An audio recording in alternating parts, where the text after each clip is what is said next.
Hey everyone, and this is the first module after detox. I hope you guys are feeling good. I know you're still a little edgy. I would be too, and I just want to congratulate you for going through detox, or if you went to a rehab facility or whatever it might be. But this is the first step in success in recovery.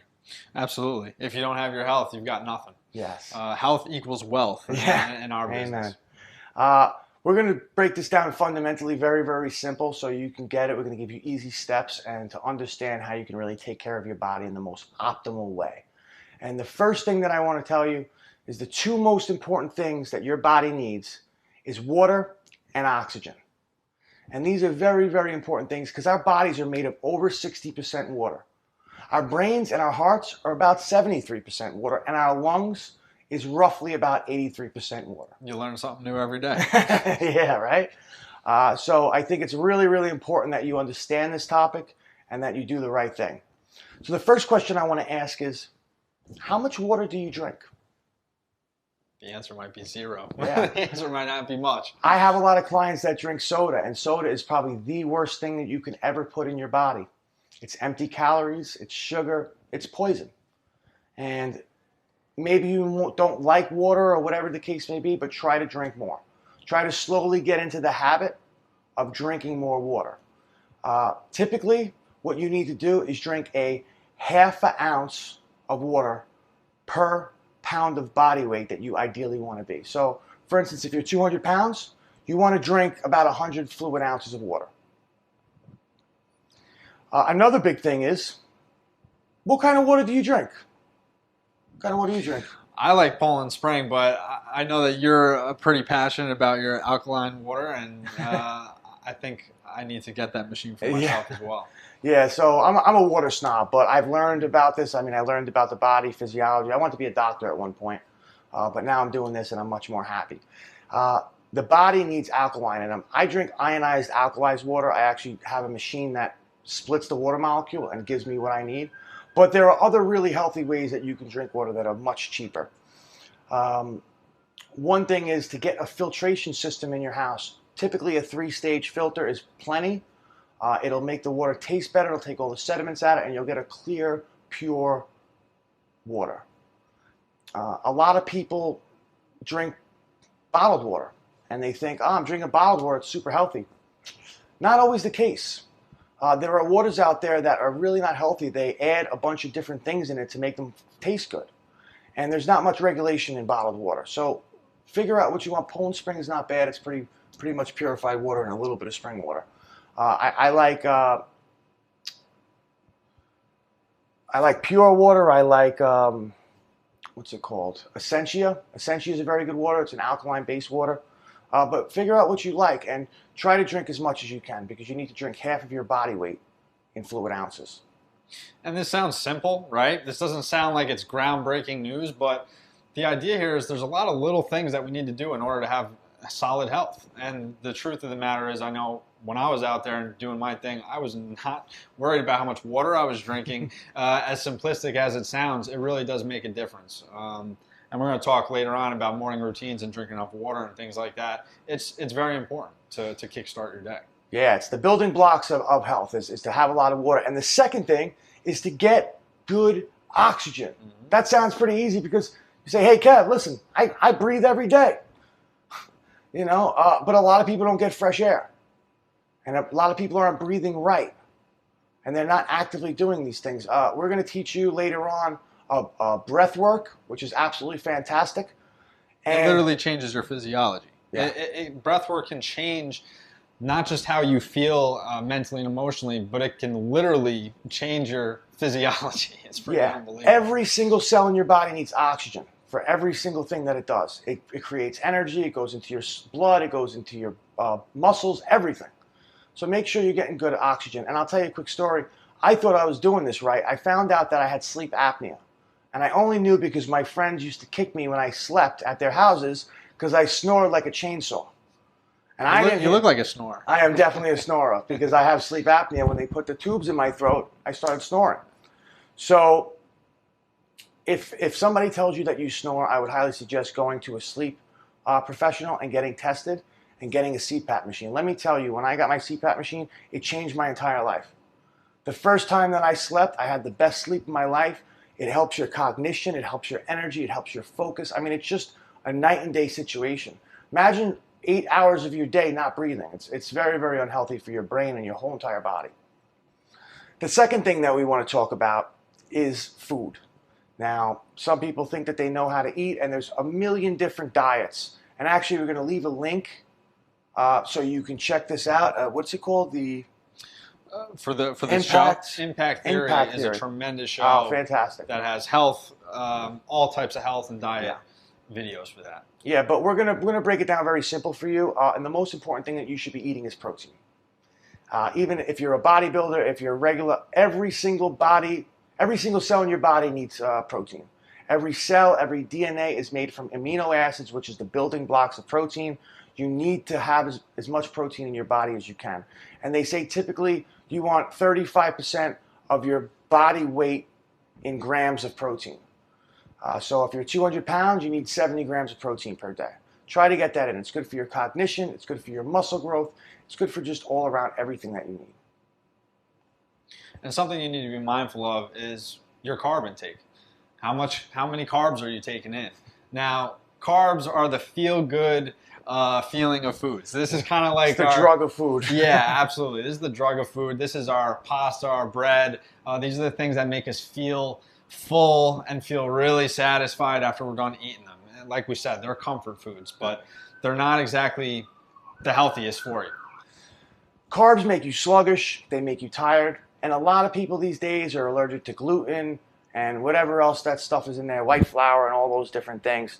I'm not saying that you shouldn't eat carbs. Carbs are very good. Right. You need them in your body, but you don't want a majority-based carb diet because you're going to be tired. You're going to want to take naps, and your body takes a lot to break it down. What it is complex sugars. And sugars, when carbs break down and you don't burn them, they burn into sugars, and your body stores them as fat.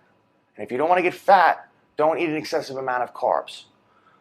The big thing that I really, really want you to steer away from is sugar. Now, sugar is the most deadliest drug on the planet. Yeah, it's not looked at that way, though. No. Because it's put in everything. You don't believe me? Think about it. More people die from diabetes, heart disease, heart failure, heart attacks than anywhere. And a lot of those things are majority based from people that eat a lot of sugar in their diet. But sugar is in everything, every food that you ever try. And I like to use with my clients, if you're going to be doing this and your family's supporting you in your recovery, maybe you'll get them involved in this little exercise. So I want everybody here to try to quit sugar for 24 hours. That means no sugar, no carbs, no nothing. You're pretty much going to be eating meat and vegetables and water. Now, what happens when you do this? Your body goes into a withdrawal state. You're going to get angry. You're going to get frustrated. You might even get the keto flu. Now, anybody that's ever done keto, they understand about how difficult it is to stay away from sugar in the beginning. But once you stop doing it for a few days, you don't even want it because it's a drug. Your body craves it. And what I want you to do during this 24-hour period is I want you to use something called a food mood journal. This is something that I learned working with the Addictions Academy. It's very, very powerful. What you do is you take a journal of all the food that you ate and the mood that you had during that time. Write it down what time you had it, how you felt when you had it, and what kind of food you had. And you're going to see a pattern of if you eat certain type of foods, how you respond emotionally and physically. This is something you could do throughout, not just this 24-hour period, because it's very powerful. Food affects our moods. One of the things that people aren't really aware of are healthy fats. When you think of fatty type foods, you think that they're negative and bad for you. But the honest truth is that your body needs certain fats as well. Avocados are great for that. I love avocados. I eat at least one a day, pretty much. And I'm going to tell you a secret that this master taught me. Try an avocado tuna sandwich. It's fantastic. It's fantastic. I never thought they'd go together, but it's the most amazing thing. Yeah, it's really good. I love avocado with all the type of meats I have. I mean, I could eat avocado with anything. I can eat avocado by itself. Yeah. Also, walnuts and other certain type of Nuts, nuts as well. olive oil. These are all healthy fats that you need for your body. Fish is very, very good for you. It has omega-3s and all those different fats that you need in your life. So now that you understand all the different types of food that are good for you, protein, carbs, sugar, fats, what we want to talk about is your shopping habits. Now, I know when I was in active addiction, I ate freaking bonbons, Oreos, cookies, muffins, canned soup, anything that you could think of. Especially if you're addicted to opiates or alcohol, because you actually crave the sugars and these sweet things for a reason. Yeah. Actually, fun fact, sugar has the same very similar molecular structure as opiates and alcohol. That's why if you ever go to a meeting, you see them shoveling sugar into their coffees at the AA meetings because they're craving that in their bodies. But when you go shopping, I'd like you to do something different. I'd like to change your patterns and your habits so you start living a more efficient life and a more healthy lifestyle. What we do mostly with our clients is something called perimeter shopping. Yeah, perimeter shopping is a really simple way. When you go into the grocery store, you want to focus on the outer walls of your grocery store. You want to focus on meats, fruits, vegetables, any produce, and things like that. This is where you need to focus. What, 80%? You would say 80% of your food should be that. I'm talking about actual foods. You can get your toilet paper and all that stuff. But your food should be 80% on the outside perimeters. Anything that can spoil. That's a real food. All real food can spoil. If you could put it on the shelf for 2 years, there's a problem. If you could put it on the shelf for 2 years, it's not food. It's not. You're putting garbage in your body. And I'm not saying I don't eat garbage sometimes. Absolutely. It's all in moderation. There's moderation, yes. I'm not Hitler over here. I'm not telling you that you can't eat your favorite food or your favorite cookie. But what I'm here is I'm trying to whip you up into really good shape because your body just went through a really, really traumatic experience, detoxing, trying to rebuild your body from all the damage that you've done. And you need to actually really give some incentive and actual effort in getting healthy again. And the truth is that people actually don't notice and don't understand how much our food really does impact us. I mean, listen, we're not just garbage disposals. We're given this big meat sack, which is our body in life, and we need to protect it. We need to take care of it. Think of it like a car. When you're not taking care of your car and giving it the proper oil changes and the proper tune-ups and things like that, it does not run properly. And it's just a matter of time before you basically run it into the ground. Our body, even on a more important level, we need to take care of it. And we don't do this usually when we're drinking and not taking care of ourselves, obviously. So the big thing about this, a lot of people relapse because when they quit doing drugs, they don't feel good. Because the reason why is because they took out their comfort of the drugs and they're still eating like crap. So their body doesn't feel good. But the fact of the matter is, if you eat junk, you're going to be a junkie. You are what you eat. That's a fact. Our cells die every single day, and we're a new person through 30 days. Most of our cells have regenerated. If you're giving your body garbage, you're giving it garbage material to create your next body. That's right. So if you're giving it good water, good oxygen, good food, healthy fats, all these different things, you're going to start feeling good again. You don't want to go through detox and all this pain and torture, and then figure out that you feel like crap and you want to use again. So eat really healthy, and you'll really start making a change in your life. And there's so many resources for this as well. Impact Theory is on YouTube, and we'll put a link for that. It's a great show for that. Excellent. Another really thing that I'm a big advocate of is fasting. Now, this is good spiritually, but actually physically, it's amazing for you. You might not want to try this in the first week of getting sober. Yes, eat your foods and everything. This is an advanced thing. This is a little advanced, but it's one of the most phenomenal ways to feel great. Intermittent fasting. You find an 8-hour period of your day where you eat all your foods, and then the other 16 hours you just drink water or tea or coffee with no sugar, no nothing in it. And your body actually speeds up its metabolism. The cognition gets faster, you get sharper, and you just feel better. You have more energy and all of these things. But focus on what you got to do one step at a time. But when you get to the point you want to advance, try intermittent fasting. It might change your life. So after understanding all of these things, I want to ask you a few questions. What are you willing to change in your life?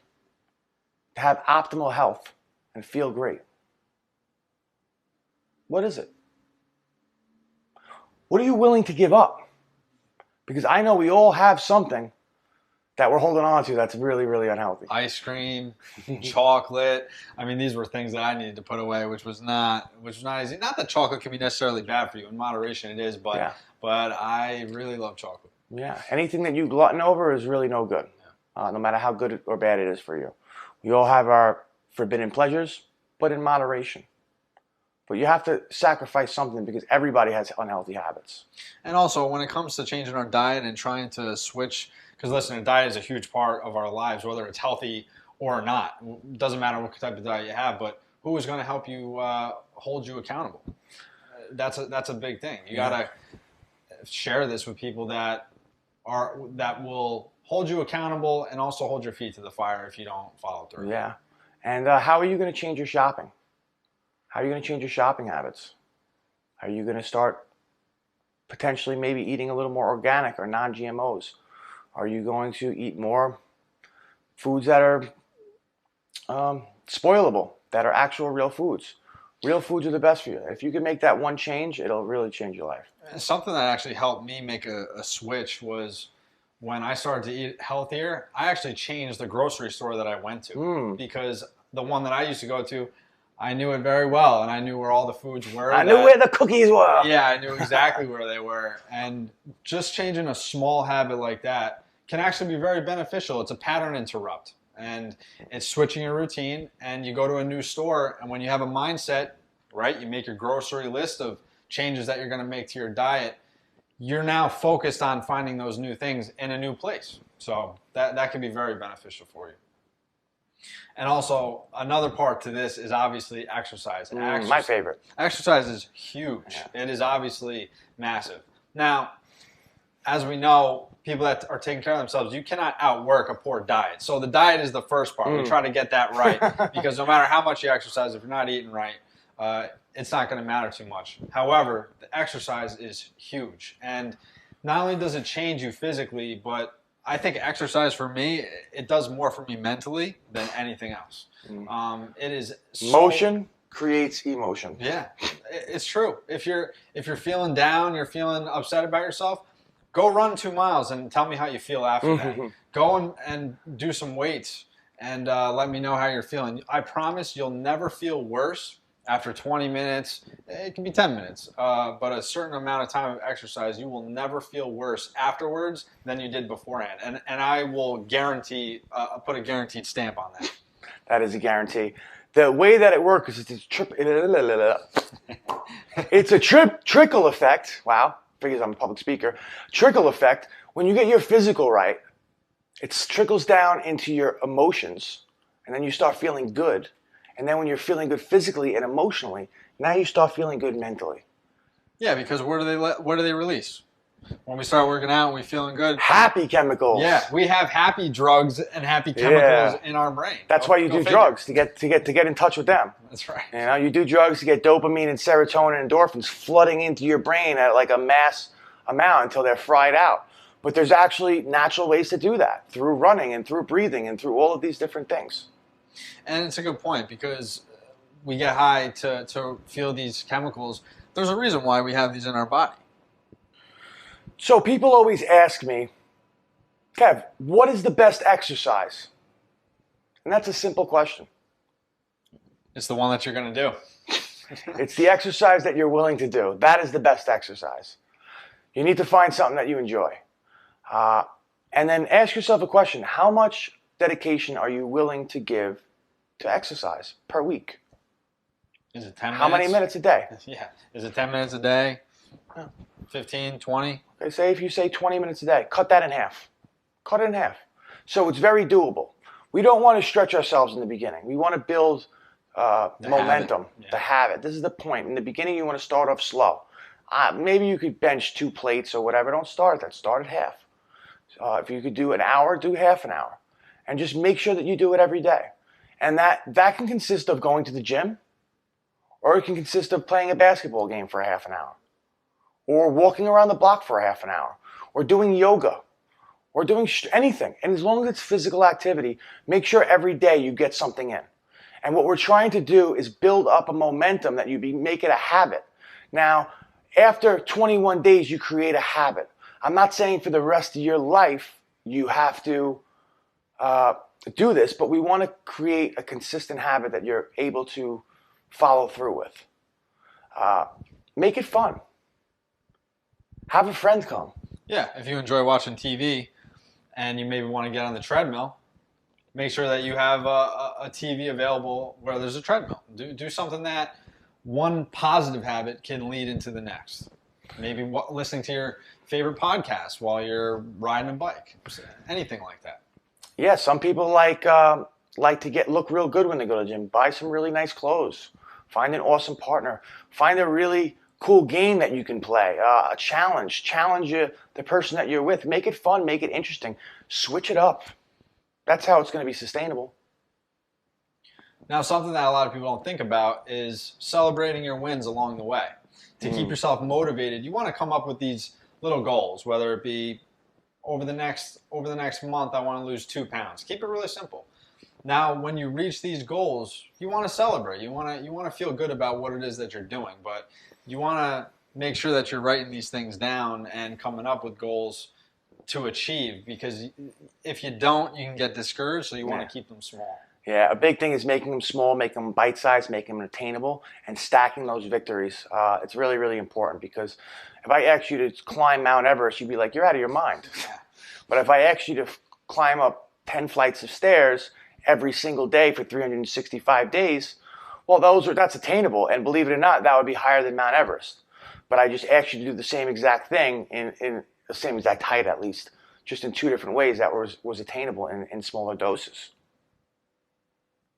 Something that I like to do to keep it interesting and keep it moving for me, because you don't want to do the same exact thing every single time. Our body gets used to very specifically how we work out, the amount of reps we do, all of these things. So you got to switch it up. You want to switch up. Maybe you do back and buys, legs and shoulders, and triceps and chest in your week for a couple months.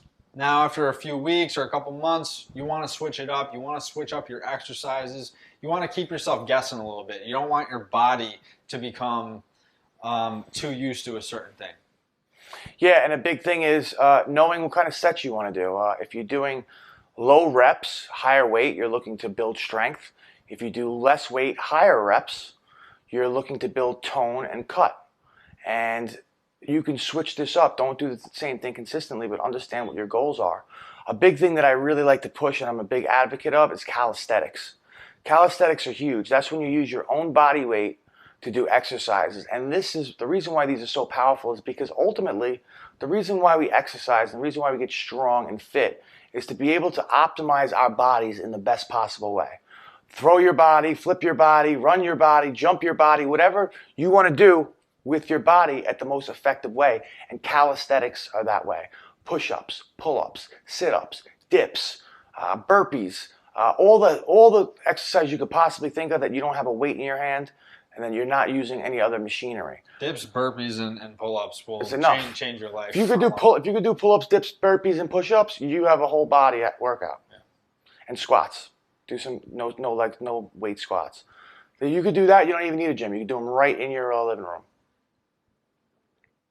Now, one of the next things we want to talk about is supplements, and what are the right supplements to be taking, what does your body need, and what's it going to do for you. One of the biggest things that you can do is take a multivitamin, and one of the things about supplements and taking vitamins, though, is you want to make sure that you're eating with it. You don't want to necessarily take some of these on an empty stomach, because especially if your body is not used to it.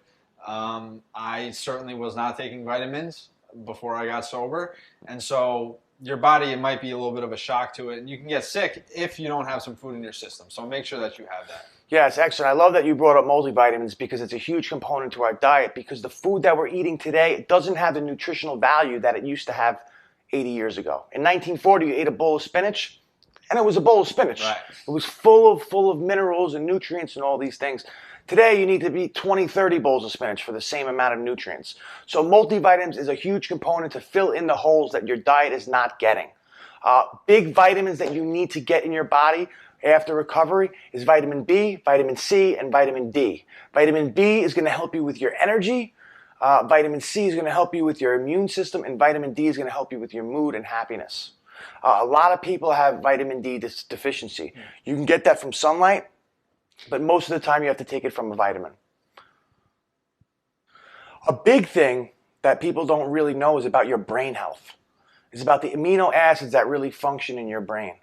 And this is huge because a lot of people, especially when you do heroin or opiates, they have this like brain fog because your neurotransmitters stop firing. And it can last quite a while. It can last really long time until you correct it. But a big thing is amino acid therapy, and we got the plan for you. So there were a few amino acids that you really want in your body. The first one is L-tyrosine. L-tyrosine is really good for your energy, and it helps you create more dopamine in your body, which is one of your happy chemicals, and you need that. If your body's depleted in that, you'll feel depressed and all of these different feelings. The second one is GABA, and GABA is really good for anxiety and pain. Anybody ever here take gabapentin? Well, GABA is the amino acid that's the derivative of that medicine you're taking. If you want to take the healthier aspect, just get GABA. It's good for anxiety and pain. I actually take it myself because I have neck and back pains, and they're excruciating, but it's one of the only things that really helps.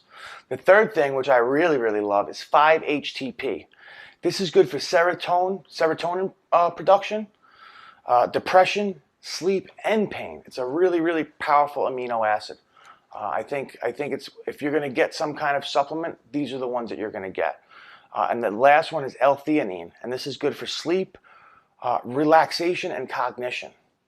But if you really want to kick this into high gear and take this very, very seriously, I have an associate that I've worked with in the past, Dr. Tara Lynn Sell. She is fantastic. She's a neuroscientist, and she created this program, Pro Recovery RX. They have the best supplements on the market. They have one for anxiety, they have one for energy, they have one for waking up, but they have specific ones to help you overcome certain addictions. Like they have the red label that is for heroin addiction. They have the blue label, which is for alcoholism. They have the green label, which is for marijuana. They have the white label for cocaine and methamphetamines. It has everything that you need in it to overcome that and feel better in a month or 2 months or 3 months. These things are not something you're going to take and the next day you're going to be like, I'm going to feel great, because you've been destroying your body for so long. Right, it's a process. But these, I wholeheartedly believe in these products. I use them with every single one of my clients that are willing to take them. They are fantastic. But the reason why I gave you those 4 amino acids, L-tyrosine, GABA, 5-HTP, and L-theanine, is if you just can't afford those products, then you might be able to use them and they'll help you pretty decently. But I highly recommend Pro Recovery RX, and we'll leave a link on the site so you can use that. Now, something I want you to think about is ask yourself these simple questions. It's, what would your best self look like? And what would they be doing right now? How could you hold yourself accountable and hopefully have someone else hold you accountable? But you got to kind of picture what it is that you want to become. What type of goals do you have for yourself? What would they be doing right now? Asking yourself this simple question in all walks of life, not just your health, can really change your life. If you want to lose weight and you want to become more fit, ask yourself, what would that person be eating right now? Yeah. If I want to lose 50 pounds, what would this person be doing for themselves at this moment? Excellent. Everybody here has their own vision, their own goal, their own journey. And this is the reason why we're giving you the generic aspect of what you need to do to take care of yourself. Now, you might eat really healthy and you might not have to take that part of the program. That might not speak to you, but maybe you don't work out, or maybe you don't take supplements. It's a multifaceted approach, recovery. It's a physical, mental, emotional, spiritual approach, and that's the only way you're going to do it. You have to figure out all the components, where you're weak, where you're strong, combine them, and do this, because this is a battle. But I think anybody that goes through recovery are warriors. They are the strongest people that I've ever met. I'm so excited and blessed that I get to work with you people, and I'm really, really, really excited for your future. I'll see you in the next video, and good luck.